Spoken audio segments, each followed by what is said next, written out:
Hello everyone, welcome back to my channel. আমি Priyanka. I hope তোমরা সবাই খুব ভালো আছো, সুস্থ আছো। আজকে একটা নতুন রেসিপি নিয়ে এসেছি তোমাদের জন্য। বলতে পারো এটা একটা স্পেশাল রেসিপি। অ্যাকচুয়ালি লাস্ট উইকে আমাদের রেজিস্ট্রি ম্যারেজে 3 ইয়ার্স কমপ্লিট হয়। So I wanted to surprise my husband. তো ভাবলাম কিছু একটা বানানো যায় বাড়িতে। আর যা গরম পড়েছে, এই গরমে বাইরে গিয়ে খাবার খেতেও সেরকম ইচ্ছা করছে না। তো ভাবলাম বাড়িতে কিছু একটা বানাই। সেই জন্য সকাল সকাল ওর অফিস বেরিয়ে যাওয়ার পরেই সব ইনগ্রিডিয়েন্টস ব্লিঙ্কিট থেকে অর্ডার করে নিয়েছিলাম। আর ভাবলাম কাজের ফাঁকে একটু টাইম বের করে এই নো বেক চিজ কেকটা বানিয়ে ফেলবো। আসলে আমাদের দুজনেরই চিজ কেক খুব ভালো লাগে, তো ভাবলাম এটা বানালে ও নিশ্চয়ই খুব খুশি হবে। সো চলো রেসিপিটা দেখে নিই এবার। ফার্স্ট অফ অল, যে পাত্রটাতে আমরা ব্যাটারটা ঢালবো তার সাইজ হিসেবে বাটার পেপার কেটে নিয়েছি। আর আমি খুব ইজি প্রসেসে এটা কাটলাম।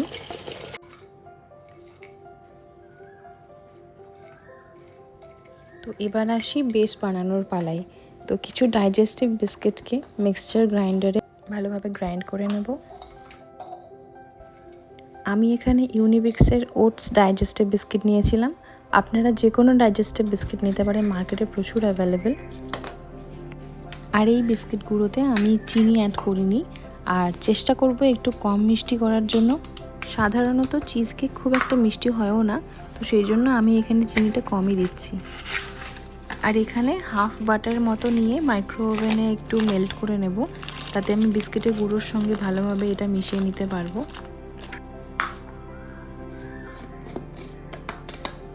এবার গ্রাইন্ড করা বিস্কিট আর মেল্টেড বাটারটা ভালোভাবে মিশিয়ে নেব। আর এই মিক্সচারটার কিন্তু বেশ ভালো একটা গন্ধ হয়েছে। ইচ্ছে তো করছিল 1 চামচ খেতে, বাট তাতে তো আমার মিক্সচারটা কম পড়ে যেত, ওই জন্য ছেড়ে দিলাম। যে পাত্রে বেসটা সেট করব সেটাতে বাটার পেপার দিয়ে ওই বাটার বিস্কিটের মিক্সটা ভালোভাবে ঢেলে নেব আর ভালো করে সেট করব।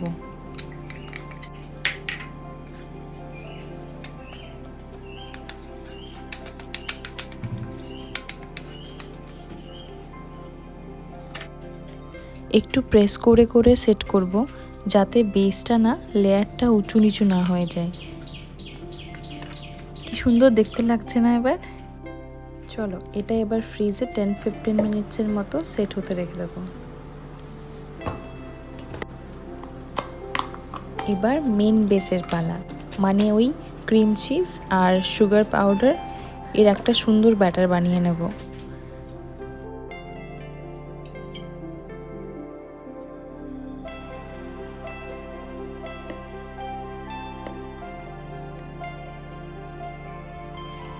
এই ব্যাটারটা কিন্তু কেকের ব্যাটারের মতো ভালো করে ফেটিয়ে নেব কিছুক্ষণ।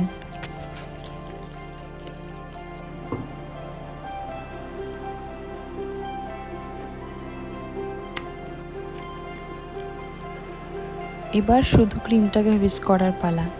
আমি এখানে হ্যান্ড ব্লেন্ডার দিয়ে কিছুক্ষণ হুইস্ক করেছিলাম, সেজন্য খুব একটা ঘন করতে পারিনি।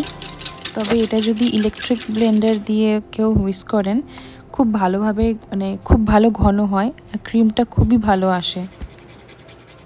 সঙ্গে দেব একটু লেমন জেস্ট, এতে না টেস্টটা খুব ভালো হয়।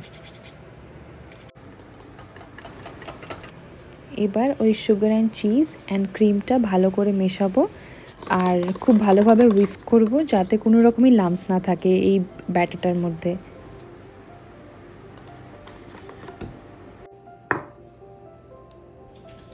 আর এই যে মরশুমের প্রথম আম এসেছে বাড়িতে। আর হ্যাঁ, তোমরা কারা কারা আম খেলে কমেন্টে আমাকে জানিও, কিন্তু আমি খুব খুশি হব।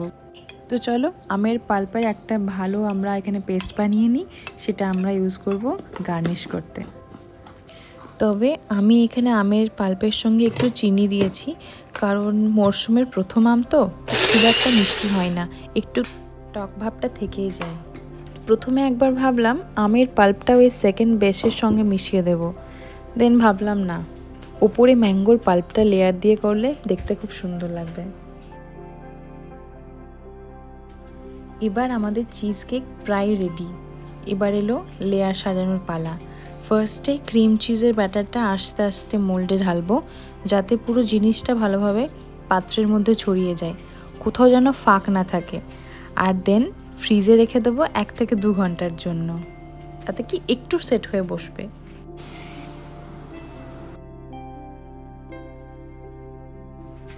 আবার 1-2 ঘন্টা পরে বের করে ম্যাঙ্গো পাল্পটা ভালো করে ছড়িয়ে দেব। ভেবেছিলাম যদি কিছু ডিজাইন করা যায়, বাট আমি তো আর এক্সপার্ট নই, প্রফেশনালও নয়, তাই ভাবলাম আপাতত শুধু লেয়ার দিয়েই কাজ চালাই আজকের দিনের জন্য। তাও বেশ দেখলাম লেয়ার দিয়ে কিন্তু দেখতে খারাপ লাগছিল না, একটু দুঃখ হচ্ছিল কি হ্যাঁ ডিজাইনটা যেরকমভাবে ভেবেছিলাম করব সেরকম করতে পারিনি। তো নো ওয়ারিজ, নেক্সট টাইম হয়তো ভালো করে করব। একটু আলতো হাতে লেয়ারটা বসাবো, যাতে নিচে ক্রিম চিজটা মেন বেসটা যাতে নষ্ট না হয়। আর দেখতে তো খুব সুন্দর লাগছে, বেশ গ্রীষ্মকালে যেটা চোখের আরাম লাগে, যেটা আম দেখলে হয়, তো সেরকমই লাগছে ওই সময়। সো দেন আবার আমরা ওই 2 থেকে 3 ঘন্টার জন্য ফ্রিজে এটা সেট হতে রেখে দেবো। অ্যাজ প্ল্যান্ড রাত্রেবেলা ডিনারের পর এটা ওকে সারপ্রাইজ দিয়েছিলাম। ওর তো খুব পছন্দ হয়েছিল, সত্যি খেতে খেতে আর দেখতে খুব সুন্দর হয়েছিল, ইভেন আমিও খেয়েছিলাম। তোমাদের সবার কেমন লাগলো কমেন্টে কিন্তু নিশ্চয়ই জানাবে। আর আবার আসবো নতুন কোনো ভিডিও নিয়ে। Till then tata bye bye, আবার যেন দেখা পাই।